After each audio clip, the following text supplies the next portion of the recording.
नमस्कार दोस्तों, sports engineering में आप सभी का बहुत बहुत स्वागत है। मेरा नाम है दीपक बालोटिया और आज इस वीडियो में हम 10वां पार्ट डिस्कस करने वाले हैं स्पोर्ट्स ट्रेनिंग के क्वेश्चन आंसर्स का। पहले के 9 पार्ट आपको मिल जाएंगे।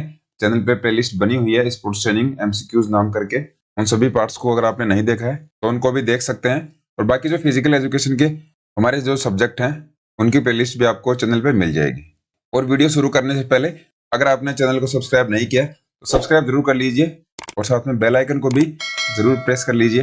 फेसबुक, इंस्टाग्राम, ट्विटर इन सभी पे स्पोर्ट्स इंजीनियर टाइप करेंगे तो आपको अपना चैनल मिल जाएगा।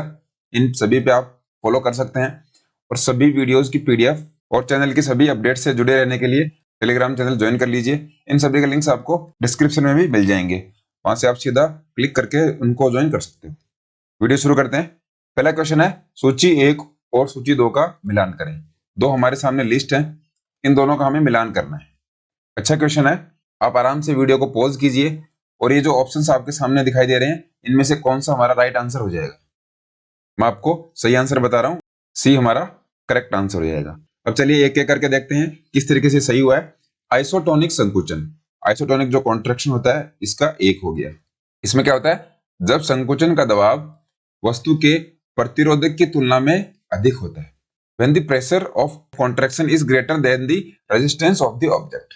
आइसोटोनिक में मैं आपको बता चुका हूं कि उसमें टेंशन सेम रहता है। टेंशन मतलब उसमें तनाव सेम रहता है। तो ये जो प्रतिरोधक की तुलना में दबाव अधिक का मतलब ये हो गया कि मान लीजिए आपको ये डंबल उठाना है और इसको आप बार बार लिफ्ट कर रहे हो, बार बार इसको उठा रहे हो और इसका वेट 5 किलो है। तो जब आप 5 किलो वेट को उठा सकते हो तो इसका मतलब ये हो गया आपने जो ये डंबल है इसके प्रतिरोध को पार कर लिया है। इसकी प्रतिरोध की तुलना में आपका जो मांसपेशी का संकोचन है, आपकी मसल का जो कॉन्ट्रैक्शन है वो ज्यादा है। वो होता है आइसोटोनिक संकोचन के अंदर। अगर वो डंबल 100 किलो का होगा तो आपके लिए एक हाथ से उठाना मुश्किल है वो, लेकिन 100 किलो ना होने की बजाय अगर वो 5, 7 या 10 किलो का होगा तो आप उसको आसानी से उठा सकते हो। इसका मतलब ये हुआ कि आप उस वस्तु का जो प्रतिरोध है उसको पार करके अपनी मांसपेशी को संकोचित करते हो। नेक्स्ट है 3 नंबर, आइसोमेट्रिक संकोचन। जब वस्तु का प्रतिरोध संकोचन के दबाव की तुलना में अधिक होता है। आइसोमेट्रिक में क्या होता है, when the resistance of the object is greater than the pressure of the contraction. Resistance ज्यादा है, अब की बार प्रतिरोध ज्यादा है। कैसे है देख लीजिए, ये दीवार है, इसको आप धक्का लगा रहे हो तो आप इसको धक्का लगाने पे दीवार नहीं गिरेगी, दीवार स्टेबल रहेगी, आप दीवार को हिला नहीं सकते। और आइसोटोनिक में क्या हो रहा था, हम उस ऑब्जेक्ट को, हम उस वस्तु को उठा पा रहे थे, लेकिन आइसोमेट्रिक के अंदर हम उसको धक्का नहीं मार पाएंगे, उसको पुश नहीं कर पाएंगे, उसको हम गिरा नहीं पाएंगे। इसलिए इसके अंदर आपका जो रेजिस्टिव मोशन है, आपकी जो वस्तु का प्रतिरोध है वो संकोचन के दबाव की तुलना में अधिक है। मतलब आप जो ताकत लगा रहे हो, आप जो फोर्स लगा रहे हो उससे ज्यादा फोर्स उस वस्तु का है। ये होता है आइसोमेट्रिक के अंदर। नेक्स्ट है इसेंट्रिक। इसेंट्रिक का क्या है, muscle length increases during contraction. Eccentric में मैं आपको बता चुका हूं कि इसेंट्रिक में मसल की लेंथ बढ़ती है और कॉन्सेंट्रिक में मसल की लेंथ कम होती है। इन दोनों में मेनली यही फर्क है। इसके बाद में आइसोकाइनेटिक पूछा है, आइसोकाइनेटिक का हो जाएगा ये 2 नंबर। 2 नंबर में क्या है, वस्तु का प्रतिरोधक गति शक्ति की पूरी रेंज में स्थिर बना रहता है। इसमें मान लीजिए आप फोर्स लगा रहे हो तो आपके सामने जो रेजिस्टेंस है वो सेम बना रहेगा। ज्यादातर ये जो एक्सरसाइज है, ये जो संकुचन है, ये मशीनों में देखते हैं, क्योंकि उसमें जब हम फीड कर देते हैं कि हमारी मसल्स पे मान लीजिए 5 केजी या फिर 10 केजी वेट ही लगना चाहिए या फिर इतना रेजिस्टेंस या फिर प्रतिरोध लगना चाहिए, तो वो कंटिन्यूस लगता रहता है। तो इस तरीके से ऐसे क्वेश्चंस को हम कर सकते हैं आराम से। आपको इनके बारे में पता भी होगा, बहुत ज्यादा हार्ड क्वेश्चन नहीं था। अगर आप इन टर्म्स के बारे में जानते हो तो ये बहुत ज्यादा इजी हो जाता है। आइसोटोनिक, आइसोमेट्रिक, इसेंट्रिक, आइसोकाइनेटिक, इनके बारे में हमने डिटेल से लास्ट वीडियो में पढ़ा हुआ है, तो ये हमारे लिए मुश्किल नहीं होना चाहिए। नेक्स्ट क्वेश्चन देखते हैं, निम्नलिखित में से कौन सी खेलकूद प्रशिक्षण की विशेषता नहीं है। 4 ऑप्शंस हमारे सामने हैं, इसमें हमें बताना है कि स्पोर्ट्स ट्रेनिंग से जुड़ा हुआ इनमें से कौन सा फीचर नहीं है। नोट का आप ध्यान रखिए, एग्जाम में बहुत बार पूछा जाता है नहीं है, तो ये नोट आपको जहां कहीं भी दिखाई दे उस क्वेश्चन को आप मार्क कर लीजिए, क्योंकि हम नहीं की बजाय ये देख लेते हैं कि प्रशिक्षण की विशेषता है, तो उसमें हमारा क्वेश्चन गलत हो जाता है। इसलिए कौन सी विशेषता नहीं है इसमें, प्रशिक्षण सत्र के दौरान प्रदर्शन, B is the correct answer. Performance during training session, देखिए जब आप ट्रेनिंग सेशन करते हो तो उस टाइम पे आप परफॉर्मेंस के बारे में नहीं सोचते, आप ओनली ट्रेनिंग करते हो, क्योंकि ट्रेनिंग के बाद की प्रोसेस होती है परफॉर्मेंस। अगर आप ट्रेनिंग करते टाइम पे परफॉर्मेंस के बारे में सोचोगे तो आपकी ट्रेनिंग अच्छे से नहीं हो पाएगी। बाकी परफेक्शन के बारे में आप सोचते हो जो स्किल आप कर रहे हो या फिर जिस स्किल पे आप काम कर रहे हो। कंट्रोल डेली रूटीन, आपका एक डेली रूटीन होता है, नियंत्रित आपकी एक दैनिक दिनचर्या होती है। मानव गुणों का उपयोग, ह्यूमन क्वालिटीज के बारे में भी हम बात करते हैं, लेकिन परफॉर्मेंस की बात हम नहीं करेंगे ट्रेनिंग सेशन के दौरान। तीसरा क्वेश्चन है, नीचे दिए गए कूट की सहायता से प्लायोमेट्रिक्स विधियों के संयोजन की पहचान कीजिए। देखिए हमारे सामने ये जंप्स दे रखे हैं, तो ये तो बात क्लियर हो गई कि प्लायोमेट्रिक्स के अंदर जंपिंग एक्सरसाइज आती है, लेकिन इनमें से कौन सी 3 एक्सरसाइज है जो कि प्लायोमेट्रिक्स मेथड्स का कॉम्बिनेशन है। चलिए इसका आंसर देख लेते हैं। राइट आंसर इज बी, 1, 3 और 4, फ्रॉग जंपिंग, बनी हॉप्स और वर्टिकल जंप। ये 3 टाइप की एक्सरसाइज होती हैं जो कि हम प्लायोमेट्रिक्स के अंदर देखते हैं। एक एक करके इनको देखेंगे। अब देखिए सबसे पहले बात करते हैं वर्टिकल जंप की। तो इसमें ध्यान से देखिए, आप एक जगह पे खड़े रहते हो, ये आपकी पोजीशन है खड़े होने की, और आप खड़े खड़े जंप करते हो और आप इसमें ऊपर तक जंप करने की कोशिश करते हो। तो ये जो एक्सरसाइज है ये आती है प्लायोमेट्रिक्स के अंदर, क्योंकि आप ऊपर तक जंप कर रहे हो और आपकी एक्सप्लोजिव स्ट्रेंथ बढ़ रही है। नेक्स्ट है बनी हॉप्स। देखिए बनी हॉप्स में क्या होता है, आप एक जगह पे इस तरीके से जंप करते हो। ये एक बनी हॉप्स का एग्जांपल है। इसमें आपके हाथ ऊपर तक नहीं जाते, इस तरीके से आप हाथ की पोजीशन रखते हो। इस वीडियो में आप आसानी से इसको समझ सकते हो। फिर लास्ट की जो एक्सरसाइज है वो है फ्रॉग जंप्स। फ्रॉग जंप्स में देखिए आप इस तरीके के एक मूवमेंट करते हो, इसमें भी आपकी एक्सप्लोजिव स्ट्रेंथ बढ़ती है, वो भी प्लायोमेट्रिक्स के अंदर आती है। तो इस तरीके से हमने इन दोनों को देख लिया है कि ये जंप किस किस तरीके से हम करते हैं। नेक्स्ट है टक जंप्स। देखिए टक जंप्स क्या होते हैं, इस तरीके से हम जंपिंग करते हैं एक जगह पे खड़े होकर, और अपने जो हाथ हैं वहां तक क्या लेकर जाते हैं, अपने घुटने लेकर जाते हैं। ये हो गया टक जंप्स। नेक्स्ट है हर्डल होपिंग। तो इसमें क्या होगा कि जो हर्डल्स हैं उसके ऊपर हम इस तरीके से जंप करते हैं, जैसे कि नाम से शो हो रहा है हर्डल होपिंग। आई होप आप इन सभी जंप्स के बारे में समझ गए होंगे। नेक्स्ट क्वेश्चन देखते हैं, निम्नलिखित को कूट की सहायता से क्रमानुसार व्यवस्थित कीजिए। देखिए नेट में ये क्वेश्चन बहुत बार पूछा गया है, तो इस क्वेश्चन को हम आसानी से समझने की कोशिश करेंगे। बहुत इजी क्वेश्चन है। ये हमारे सामने कुछ कोड दे रखे हैं और इनको हमने क्रमानुसार व्यवस्थित करना है। तो आंसर देख लेते हैं फिर इनको समझते हैं। राइट आंसर है बी, 3, 2, 4, 5, 1। आंसर हमने देख लिया है, लेकिन ये किस लिए है। तो देखिए जब आप कोई भी स्किल बताते हो या फिर जब आप लेसन लेने जाते हो ग्राउंड पे, तो इन सभी फैक्टर्स को आप ध्यान में रखोगे, लेकिन ये किस तरीके से अरेंज होंगे ये हमें देखना है। देखिए सबसे पहले होगा इंट्रोडक्शन। कोई भी आप स्किल या कुछ समझा रहे हो बता रहे हो उसके बारे में सबसे पहले आप इंट्रोड्यूस करोगे कि आज हम इस पर्टिकुलर स्किल के बारे में डिस्कस करने वाले हैं, इसके बारे में हम पढ़ने वाले हैं। उसके बाद में आप सीधा डेमोन्स्ट्रेट करके दिखा दोगे। देखिए कोई भी स्किल जब आप ग्राउंड पे करवाते हो तो उसमें सबसे पहले आपको इंट्रो के बाद में डेमोन्स्ट्रेट करके दिखाना है कि मान लीजिए बच्चों ने कभी रैबिट नहीं देखा, जो आपके स्टूडेंट्स हैं उन्होंने कभी रैबिट नहीं देखा, लेकिन आप उनको बातों में बताओगे कि इसका कलर व्हाइट होता है, इसके 2 कान होते हैं, इस तरीके से समझाओगे तो उनको समझ नहीं आएगा। इसके बजाय आप उनके सामने रैबिट लाके रख दोगे, खरगोश उनको दिखा दोगे, तो उनके माइंड में ये पिक्चर क्लियर हो जाएगी कि आज हम रैबिट या फिर खरगोश के बारे में बात करने वाले हैं। उसी तरीके से जिस स्किल के बारे में आप डिस्कस करने जा रहे हो उसके बारे में पहले इंट्रोडक्शन दीजिए, उसके बारे में पहले जानकारी दीजिए, उसके बाद में उस स्किल को आप डेमोन्स्ट्रेट करके दिखा दीजिए कि ये स्किल ऐसे होगी। डेमोन्स्ट्रेट करने के बाद आप उसको एक्सप्लेन करिए। एक्सप्लेन करने का मतलब मान लीजिए कोई स्किल है तो उसको पार्ट में आप तोड़ दीजिए, 1, 2, 3 और 4 पार्ट में आपने तोड़ दिया। इसके बाद में आप उसकी प्रैक्टिस करवाइए, हर एक पार्ट है उसकी प्रैक्टिस करवाइए।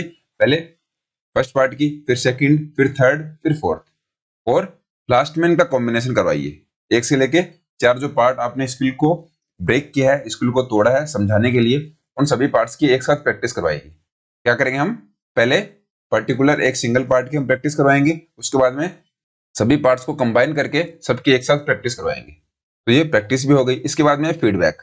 जब आप कंप्लीट अपनी स्किल को सिखा देते हो तो अपने स्टूडेंट से फीडबैक जरूर लोगे कि आपको क्या समझ में आया, कहाँ पे आपको डाउट है, या फिर कौन सी टेक्निक्स हैं जिससे हम इस स्किल को और बेटर कर सकते हैं। लास्ट में हमारा फीडबैक आएगा। तो इस तरीके से इन क्वेश्चंस को हमें अप्रोच करना चाहिए। नेट लेवल के क्वेश्चन है, आपको नॉर्मल एग्जाम्स में भी आजकल ऐसे क्वेश्चन देखने को मिलते हैं। 5वां क्वेश्चन देखते हैं। नीचे दिए गए कूट की सहायता से सही क्रम का चयन कीजिए। एक बार फिर हमें एक ऐसा क्वेश्चन मिला है जिसमें हमें अरेंज करना है कि सबसे पहले कौन आएगा और ऐसे करते करते सबसे लास्ट में कौन सा आएगा। तो राइट आंसर देखते हैं क्या इसका, B is the correct answer. देखिए सबसे पहले है नंबर 2, नौसिखिया। सबसे पहले आ गया नौसिखिया, बिगिनर या फिर एलिमेंट्री। उसके बाद में आएगा 3 नंबर पे सामान्य प्रदर्शन करने वाला, जनरल परफॉर्मर। इसके बाद में है कौशलपूर्ण प्रदर्शन करने वाला, परफेक्ट परफॉर्मर। और लास्ट में आएगा चैंपियन। 4 नंबर पे क्या आएगा, चैंपियन आएगा। ये किस तरीके से हमसे पूछा गया था कि एथलीट्स की कैटेगरी क्या होती है, प्लेयर्स की क्या कैटेगरी होती है। एक तो होता है नौसिखिया, जिसको खेलना नहीं आता, जो कि गेम्स या स्पोर्ट्स के बारे में बहुत ही कम जानता है। इसके बाद में आता है सामान्य प्रदर्शन करने वाले, जो कि नॉर्मल परफॉर्मेंस करते हैं, जिनको हम बहुत अच्छा नहीं मानते। इसके बाद नेक्स्ट आते हैं परफेक्ट परफॉर्मर, जो कि बहुत अच्छा प्रदर्शन करते हैं। लेकिन लास्ट में आते हैं चैंपियन, जो हमेशा जीतते हैं, हमेशा बहुत अच्छी परफॉर्मेंस हमें दिखाते हैं।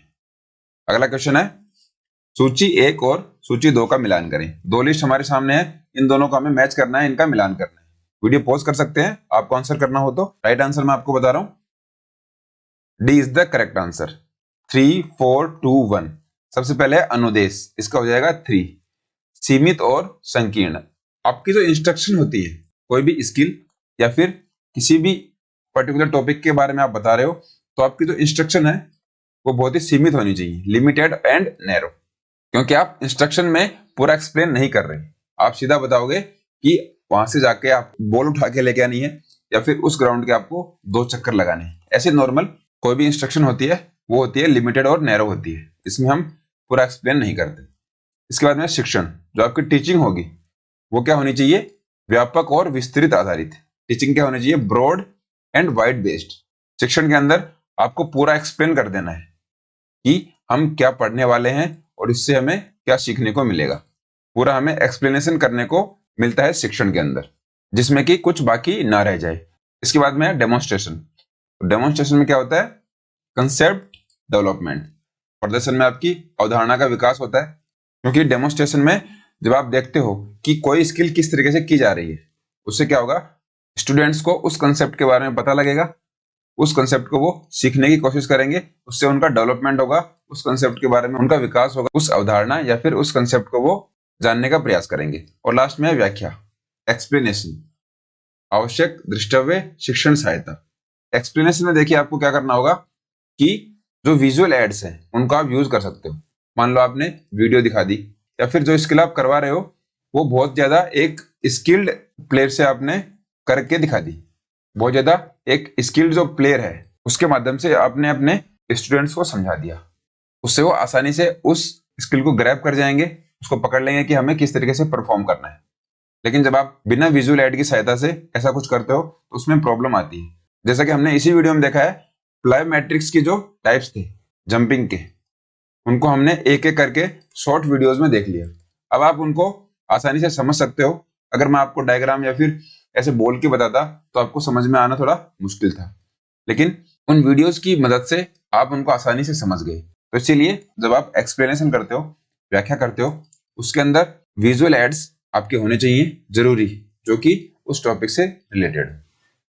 इस तरीके से इस क्वेश्चन की पूरी एक्सप्लेनेशन थी।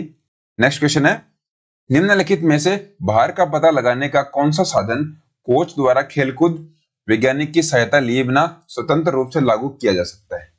इसमें देखिए हमसे क्या पूछा गया है कि एक स्पोर्ट्स साइंटिस्ट के बिना एक कोच इन 4 ऑप्शंस में से लोड का पता कैसे लगा सकता है। इंटरेस्टिंग क्वेश्चन है, समझिए इसको। देखिए इन 4 ऑप्शंस में से हम इनको समझ सकते हैं। सबसे पहले है ब्लड यूरिया संकेंद्रण, मतलब ब्लड यूरिया कंसंट्रेशन, हमारी ब्लड में कितनी यूरिया है। तो इसका पता एक कोच बिना साइंटिस्ट की वजह से नहीं लगा पाएगा, क्योंकि जब आप प्लेयर को देखते हो परफॉर्म करते हुए तो उसके ब्लड में आप यूरिया को चेक नहीं कर सकते बिना लेबोरेटरी की मदद से। आपको लैब में उसके ब्लड का सैंपल ले जाना पड़ेगा, उसके बाद में आपको पता लगेगा। इसके बाद में नेक्स्ट है ऑक्सीजन खपत। आपकी जो ऑक्सीजन है उसका कंजप्शन कितना हो रहा है प्लेयर्स की बॉडी में, ये भी एक कोच कैसे पता लगाएगा, ये भी पता लगा पाना मुश्किल है।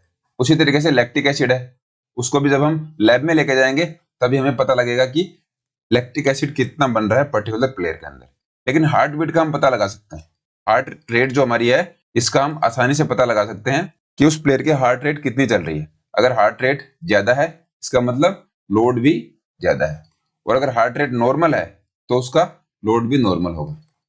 इस तरीके से हमारा राइट आंसर हो जाएगा डी, क्योंकि हार्ट रेट को कोई भी एक नॉर्मल पर्सन आसानी से मेजर कर सकता है, आसानी से नाप सकता है, लेकिन इन तीनों को नापने के लिए हमें लैब की मदद लेनी पड़ेगी, और वो काम करता है स्पोर्ट्स साइंटिस्ट। अगला क्वेश्चन है मैच लिस्ट 1 एंड लिस्ट 2। दो लिस्ट है, उनको हमें मैच करना है। आंसर देखते हैं क्या इसका, सी इज द करेक्ट आंसर, 3124। अधिकतम प्रतिरोध विधि, इसका हो जाएगा मांसपेशी में अधिकतम विकास। मैक्सिमम रेजिस्टेंस फोर्स में क्या आता है, मसल एक्सेस आती है। क्योंकि जब आप अधिकतम प्रतिरोध विधि का यूज करते हो इसका मतलब हो गया कि ए नाम का कोई पर्सन है, वो 100 किलो वेट उठा सकता है, ये उसकी मैक्सिमम रेंज है, 100 किलो से ऊपर नहीं उठा पाएगा। तो जब 100 किलो वेट उसके सामने रखा जाएगा तो उसकी जो मांसपेशी है वो अत्यधिक काम करेंगी, उसकी मांसपेशी क्या करेंगी, मैक्सिमम वर्क करेंगी, और उससे क्या होगा, उसकी मसल्स में ग्रोथ होगी, मसल्स में विकास होगा, उनकी मसल्स की साइज बढ़ेगी। रेगुलर जब वो एक्टिविटी करनी शुरू कर देगा तो उसकी मसल्स का जो मास है वो इंक्रीज हो जाएगा। ये होता है अधिकतम प्रतिरोध विधि के अंदर। नेक्स्ट है सेंसरी मेथड। सेंसरी मेथड में क्या होगा, प्रतिक्रिया क्षमता का विकास। कैसे होगा, मान लीजिए आप यहां से जा रहे हो और पीछे से आपको किसी ने आवाज लगाई, यहाँ पे 5 लोग हैं, तो इनके रिफ्लेक्सेस हैं वो सबके अलग अलग होंगे। किसी ने जल्दी रिस्पॉन्ड किया, किसी ने लेट रिस्पॉन्स किया, इनका सबका अलग अलग होगा। ये सब आते हैं रिफ्लेक्सेस के अंदर।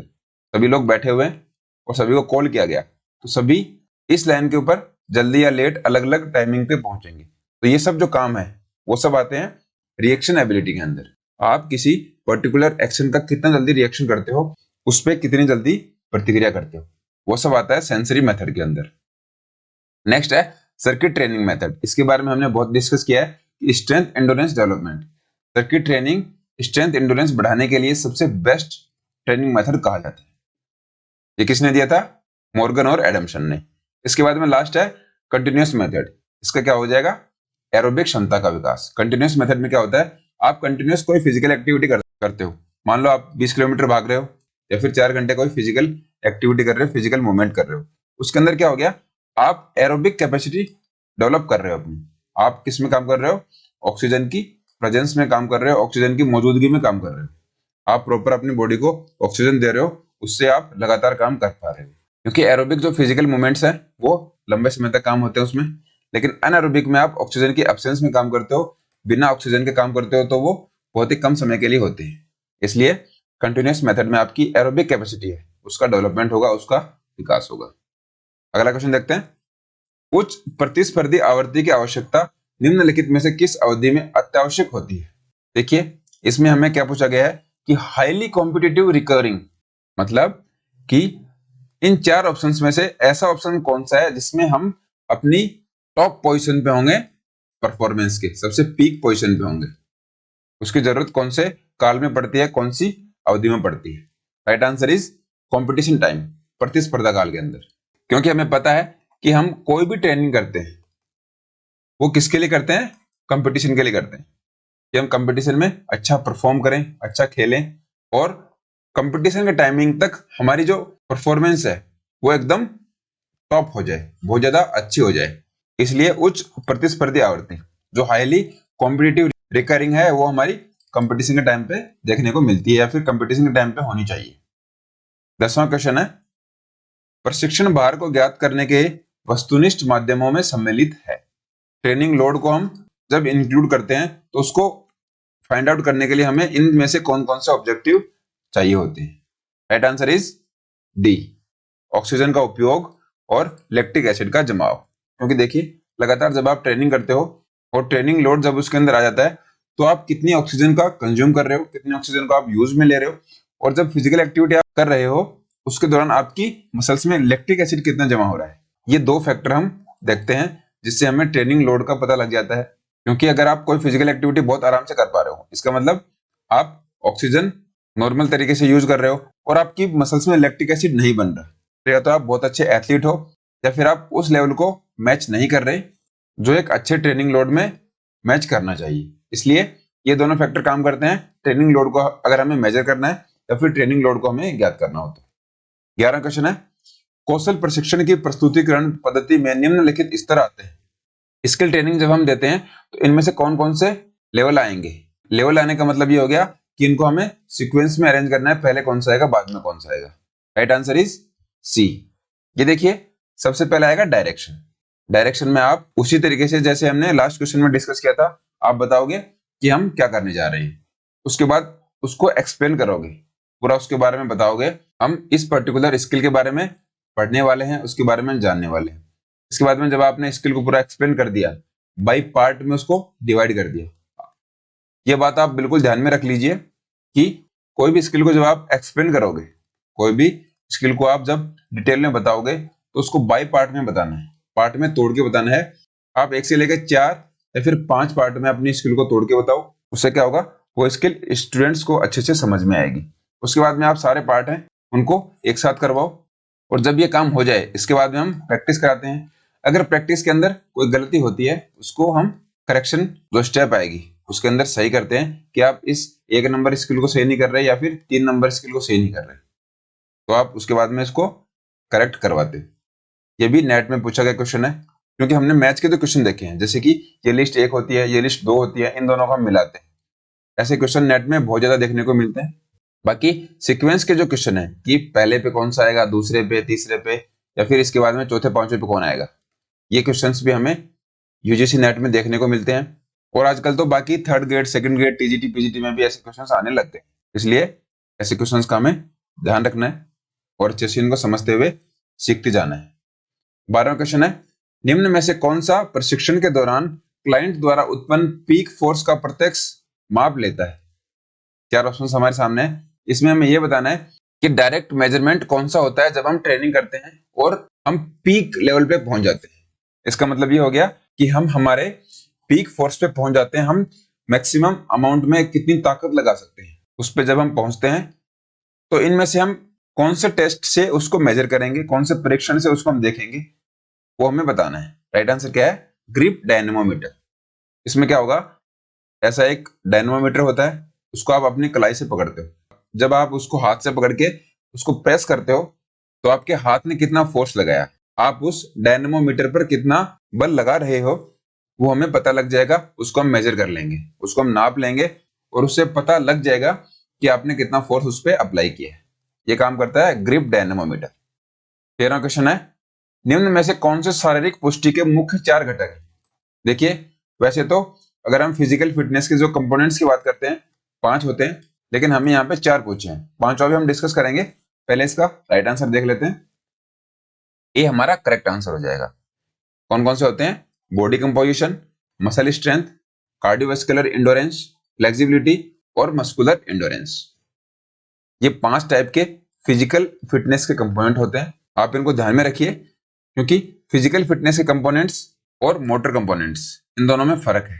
इन दोनों को आप मिक्स मत कीजिए क्योंकि मोटर कंपोनेंट्स में हम strength, speed, endurance, coordinative abilities, flexibility ये सब देखते हैं। और बहुत सारे स्टूडेंट्स को डाउट भी होता है कि मोटर कंपोनेंट्स में वो फिजिकल फिटनेस के कंपोनेंट्स बता देते हैं और फिजिकल फिटनेस के जब उनको कंपोनेंट्स पूछे जाते हैं तो वो मोटर कंपोनेंट्स बता के उनको मिक्स कर देते हैं। तो इनको मिक्स मत कीजिए। फिजिकल फिटनेस के कंपोनेंट्स 5 होते हैं, body composition, muscle strength, cardiovascular endurance, flexibility और मस्कुलर इंडोरेंस। नेक्स्ट है, यह और अधिक उन्नत प्रकार का लचक प्रशिक्षण है जिसमें लक्षित मांसपेशी समूह का खिंचाव और संकोचन दोनों शामिल है। यह किससे संबंधित है। देखिए इसमें हमें क्या पूछा गया है कि इन 4 ऑप्शंस में से ऐसा कौन सा फ्लेक्सिबिलिटी का तरीका है जिसमें खिंचाव और संकोचन दोनों होता है, कॉन्ट्रैक्शन और स्ट्रेच दोनों होगा। एक टारगेट मसल ग्रुप का, टारगेट मसल का ग्रुप मतलब मान लीजिए आपको हैमस्ट्रिंग मसल पे काम करना है, तो हैमस्ट्रिंग मसल के अंदर आपकी वो मसल स्ट्रेच भी होगी और कॉन्ट्रैक्ट भी होगी। तो ऐसा तरीका कौन सा है? PNF, proprioceptive neuromuscular facilitation. देखिए, अगर आप हिंदी में इसका नाम देखने जाओगे तो आपको समझ में नहीं आएगा। स्वांतरग्राही तंत्रिका पेशी सरलीकरण। तो आप हिंदी के साथ साथ इंग्लिश के जो नाम है उनको भी ध्यान में रखिए। इसको शॉर्ट में पीएनएफ बोलते हैं। इसके अंदर स्ट्रेच और कॉन्ट्रैक्शन दोनों टाइप की हम फ्लेक्सिबिलिटी ट्रेनिंग की बात करते हैं। स्टैटिक फ्लेक्सिबिलिटी में होता है आप खड़े खड़े अपनी मसल्स को स्ट्रेच कर रहे हो। डायनेमिक में आप रनिंग कंडीशन में अपनी मसल्स को स्ट्रेच करते हो, और बैलिस्टिक में आप रिदम में करते हो। आप एक लय में अपने मसल्स को स्ट्रेच करते हो। इसके बारे में मैंने आपको बताया भी है कि आप पहले दोनों हाथों को इधर लेके आते हो, फिर इधर, ऐसे लेग्स को एक बार इधर और फिर उसके ऑपोजिट साइड में। ये बैलिस्टिक का एक तरीका है। इनके सबके बारे में हमने डिस्कस किया हुआ है। तो नेक्स्ट क्वेश्चन की तरफ बढ़ते हैं। एक विशेष खेल के लिए एक नए कौशल के शिक्षण के समय शिक्षक को निम्नलिखित में से कौन सा पहले करना चाहिए? देखिए, इसमें हमें पूछा है कि जब आप कोई नई स्किल के बारे में बताते हो, किसी पर्टिकुलर स्पोर्ट के बारे में, मान लीजिए आप फुटबॉल के बारे में ही बता रहे हो, तो सबसे पहले टीचर को क्या करना चाहिए, ये हमसे पूछा है। राइट आंसर इज सी, कौशल का परिचय कराना, इंट्रोड्यूस स्किल्स। सबसे पहले आप उस स्किल के बारे में इंट्रोड्यूस कराओगे, उस स्किल के बारे में बताओगे कि हम कौन सी स्किल करने वाले हैं। जैसे कि हम बात करें हॉकी की, तो हॉकी के अंदर आप पहले ही अपने स्टूडेंट्स को बताओगे कि आज हम ड्रिबलिंग करने वाले हैं। तो आपने पहले ड्रिबलिंग के बारे में बता दिया, उसके बाद ही आप उस प्रोसेस को आगे बढ़ाओगे। आप उस स्किल के बारे में बाद में बताओगे। सबसे पहले आप बताओगे कि ड्रिबलिंग कैसे होती है, ड्रिबलिंग क्यों करनी चाहिए, और ड्रिबलिंग करने के लिए कौन कौन सी बातों का ध्यान रखना पड़ता है। ऐसे क्वेश्चंस को भी हमें ध्यान में रखना है। तो दोस्तों, फिलहाल इस वीडियो में इतना ही। आपको वीडियो कैसा लगा कमेंट्स में जरूर बताएं। लाइक कर सकते हैं वीडियो पसंद आया हो तो। नेक्स्ट वीडियो में आपसे फिर मिलते हैं। तब तक खुश रहिए, हेल्दी रहिए। बहुत बहुत धन्यवाद।